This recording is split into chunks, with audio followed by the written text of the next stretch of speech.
As Foreign Secretary, you have actually spent the last couple of years in many ways fighting a kind of weaponization.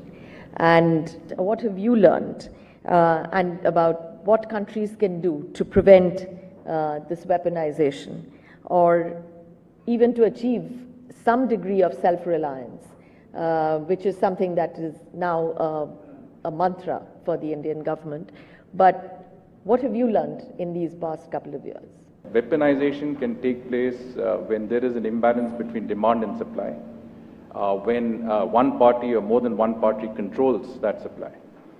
What are these supplies and what are the items? I think you've mentioned them. Raw materials, they could be critical technologies, they could be strategic minerals, they could be financial instruments. I mean, they could be essentially anything that can be controlled to the detriment of others. From our perspective, and I think that was your question also, when the COVID-19 pandemic struck, obviously, like all other countries, we scrambled to find essential medical equipment and supplies. We obviously looked about and saw where these supplies were needed.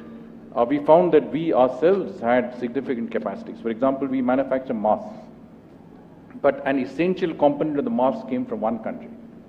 We are considered to be the pharmacy of the world. We produce a bulk of the world's medicines, but we found that we were dependent again on one country for the active pharmaceutical ingredient, which is the API.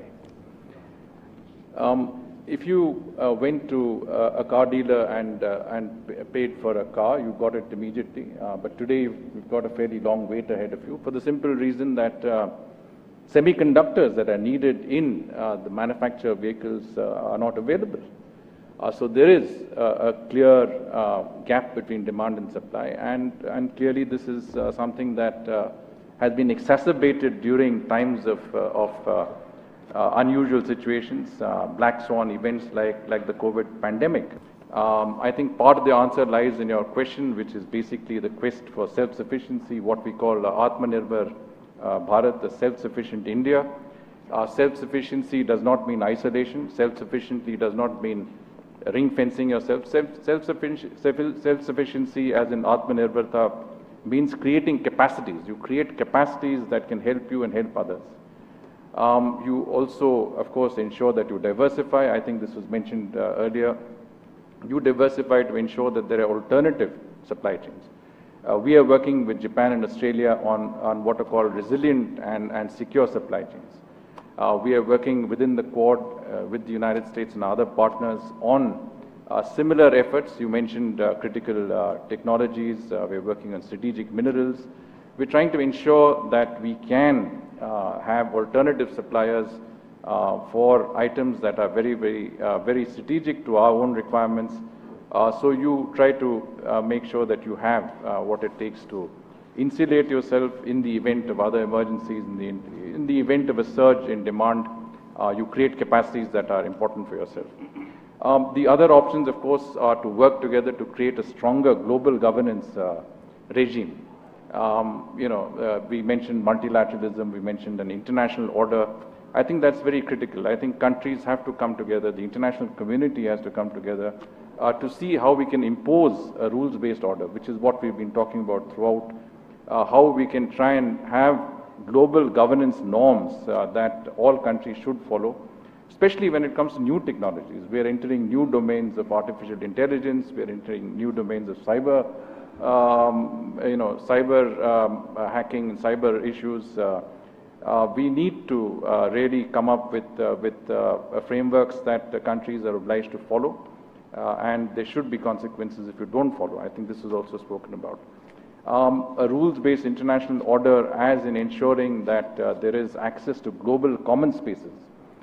We talk about the Indo-Pacific from the point of view of free, open, transparent region.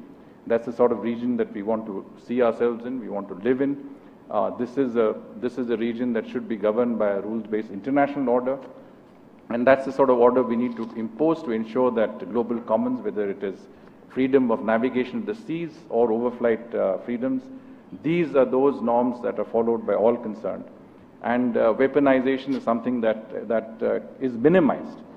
It will happen because demand and supply is in the nature of things, but it should not happen in a way that is used to leverage interests, and that is used to coerce other states, that is used to bring other states to certain situations that are untenable. We have seen it in our own region, and we've seen it beyond that. Ultimately, I think the solution lies, as I said, in the international community coming together, more multilateralism, more frameworks that all of us, as an international community can follow and live with.